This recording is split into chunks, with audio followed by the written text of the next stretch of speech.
है वहाँ मिठिया की हाल है ठीक हो सित भी ठीक है मिठिया अज डेरे साढ़े तो एक नवी मच गां आई है वो तुहानू विखाण लग्या चलो मेरे नाल जिन्हें अजे अली हमजा कोकारवी चैनल सबसक्राइब नहीं किया ठोठो कर लो तो चलो मेरे नाल तो तुहानू गां तो मझ विखाने कड़ी कड़ी है मझ आ बधी है नवी आई है एक ओपरा गां इन्होंने दो फल एक कट्टी एक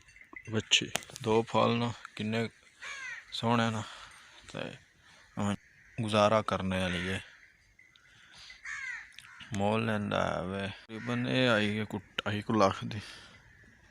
ठीक है वो गां जड़ी है वो अगे बेले से हुण ना मालकां पिछे आंदी है डेरे ते आ हुण सिर्फ उन्हां मालकां सिर कट्ठी करके रखी है ये डारा डिग गया बारिश की वजह ना मोटर सा एवं ही है कज्जी खलोती डारा भी डिग गया बारिशां इन्नियां होईयां अजे थले चिक्कड़ मज्जां दे देखिया अजे चिक्कड़ थले बेहद बारिश उस कमरे में जंदरा लगा होया अंदर भी बो पे ये डेरे दा मोने जी जगह है कि बहुत शोर रख के अंदर जंदरे में कोई चोरी ना करे तो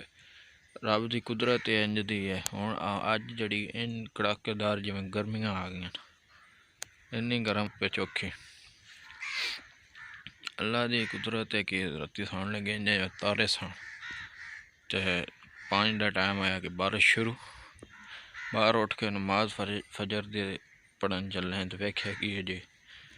पानी पानी तो उस वजह सारा चिकड़ चिकड़ थले होया पे हुण सानू नुकसान बहुत पे ठीक है निके होने आम खो भी देन खो कहते दब्बी देन जिस टाइम पक राने कोई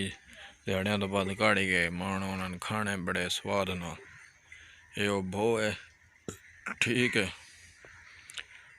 स्कूल जावेदा है अम्बियां खो के खानियां मरचा मसाले ला के या वधिया इस भो दब छड़नियां इस भो इन्ना फायदा है सानू मनो कड्ढनियां पक रही मनो दूजियां बाहर हो जानियां मिठियां मिठियां तो खा लैनियां की स्वाद है यार